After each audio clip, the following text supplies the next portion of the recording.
7 de marzo, Santas Felicidad y Perpetua, mártires, año 203. Estas dos santas murieron martirizadas en Cartago, África, el 7 de marzo del año 203. Perpetua era una joven madre de 22 años que tenía un niñito de pocos meses. Pertenecía a una familia rica y muy estimada por toda la población. Mientras estaba en la prisión, por petición de sus compañeros mártires, fue escribiendo el diario de todo lo que le iba sucediendo. Felicidad era una esclava de Perpetua. Era también muy joven y en la prisión dio a luz una niña que después los cristianos se encargaron de criar muy bien. Las acompañaron en su martirio unos esclavos que fueron apresados junto con ellas y su catequista, el diácono Sáturo, que las había instruido en la religión y las había preparado para el bautismo. A Sáturo no lo habían apresado, pero él se presentó voluntariamente. Los antiguos documentos que narran el martirio de estas dos santas eran inmensamente estimados en la antigüedad y San Agustín dice que se leían en las iglesias con gran provecho de los oyentes. Esos documentos narran lo siguiente.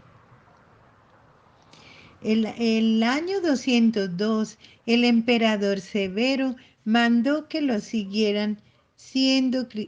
que siguieran siendo cristianos y no quisieran adorar a los falsos dioses, tenían que morir.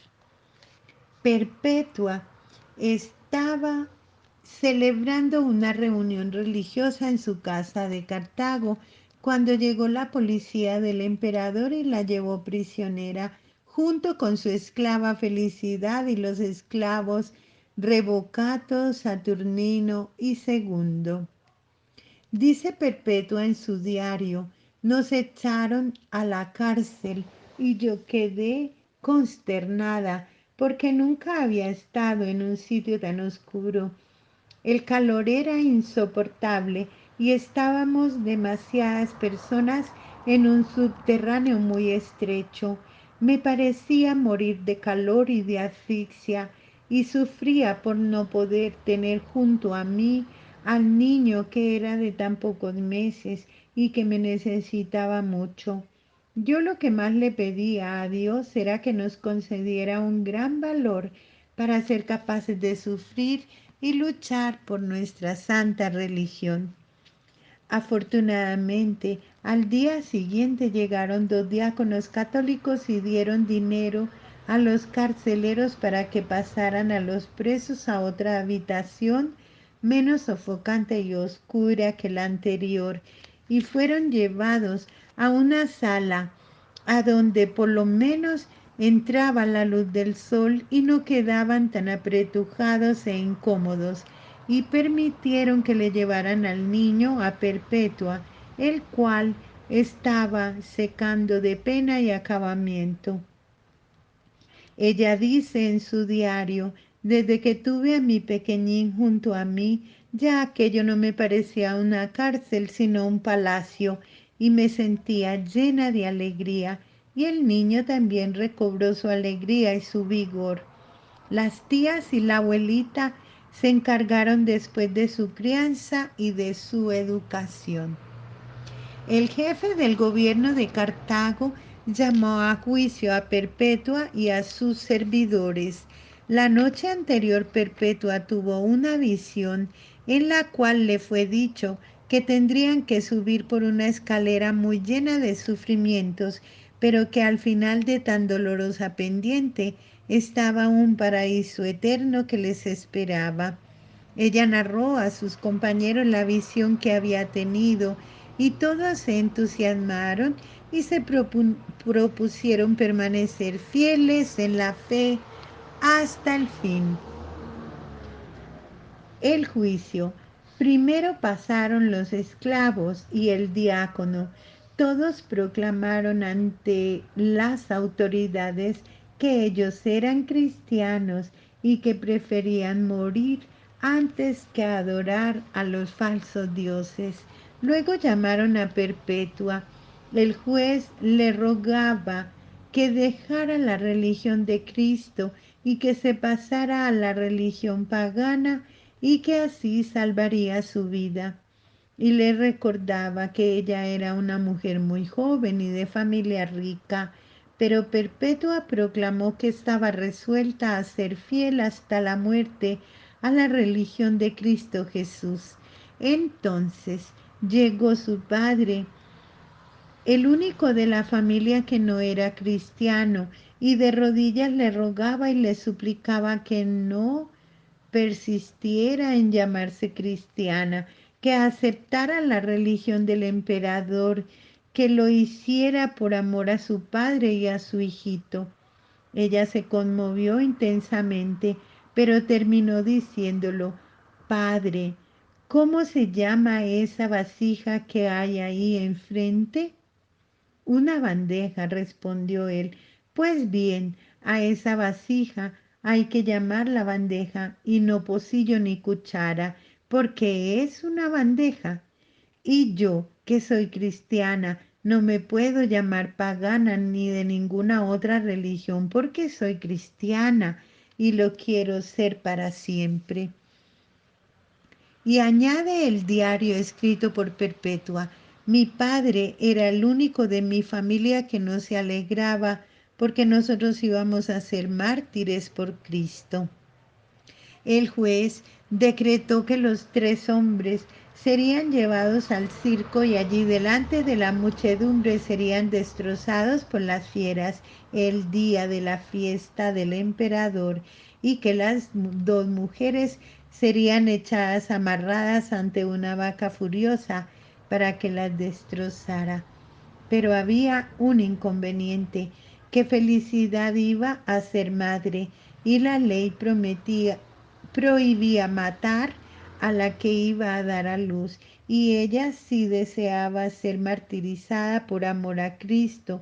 Entonces los cristianos oraron con fe y Felicidad dio a luz una linda niña, la cual fue confiada a cristianas fervorosas, y así ella pudo sufrir el martirio.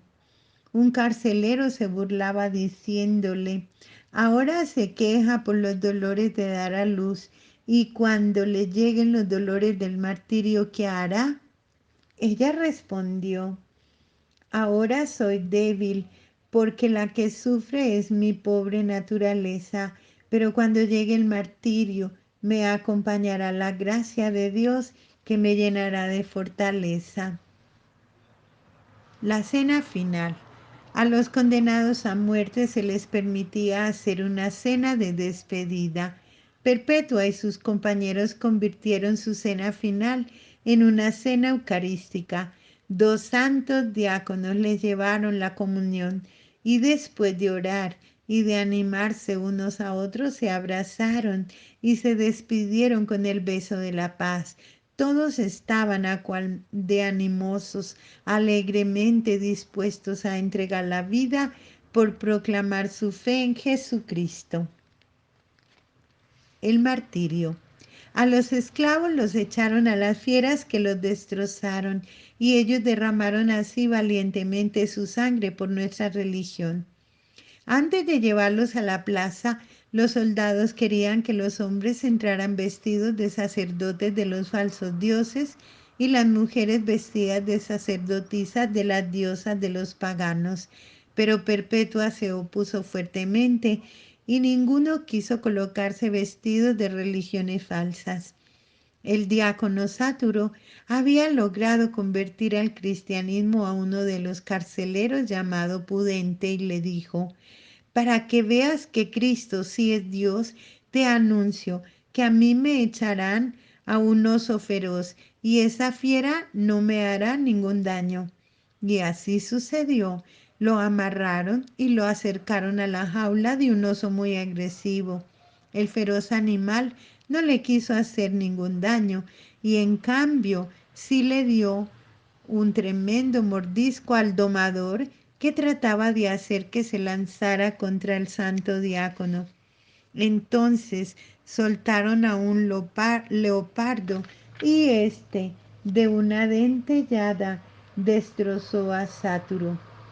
Cuando el diácono estaba moribundo, untó con su sangre un anillo y lo colocó en el dedo de Pudente, y éste aceptó definitivamente volverse cristiano. A Perpetua y a Felicidad las envolvieron dentro de una malla y las colocaron en la mitad de la plaza y soltaron una vaca bravísima, la cual las corneó sin misericordia. Perpetua únicamente se preocupaba por irse arrepintiendo y arreglando los vestidos de manera que no diera escándalo a nadie por aparecer poco cubierta, y se arreglaba también los cabellos para no aparecer despeinada como una llorona pagana. La gente, emocionada al ver la valentía de estas dos jóvenes madres, pidió que las sacaran por la puerta por donde llevaban a los gladiadores y victoriosos. Perpetua, como volviendo de un éxtasis, preguntó: ¿Y dónde está esa tal vaca que nos iba a cornear? Pero luego ese pueblo cruel pidió que las volvieran a traer y que les cortaran la cabeza allí delante de todos. Al saber esta noticia, las dos jóvenes valientes se abrazaron emocionadas y volvieron a la plaza. A Felicidad le cortaron la cabeza de un machetazo, pero el verdugo que tenía que matar a Perpetua estaba muy nervioso y equivocó el golpe. Ella dio un grito de dolor, pero extendió bien su cabeza sobre el cepo y le indicó al verdugo con la mano el sitio preciso de su cuello donde debía darle el machetazo. Así esta mujer valerosa hasta el último momento demostró que si moría mártir era por su propia voluntad y con toda generosidad. Estas dos mujeres, una rica e instruida y la otra humilde y sencilla sirvienta, jóvenes esposas y madres que en la flor de la vida prefirieron renunciar a los goces de un hogar con tal de permanecer fieles a la religión de Jesucristo, ¿qué nos enseñarán a nosotros? Ellas sacrificaron un medio siglo que les podía quedar de vida en esta tierra y llevan más de 17 siglos gozando en el paraíso eterno. ¿Qué renuncias nos cuesta nuestra religión? ¿En verdad ser amigos de Cristo nos cuesta alguna renuncia? Cristo sabe pagar muy bien lo que hacemos si renunciamos por Él. Bendiciones.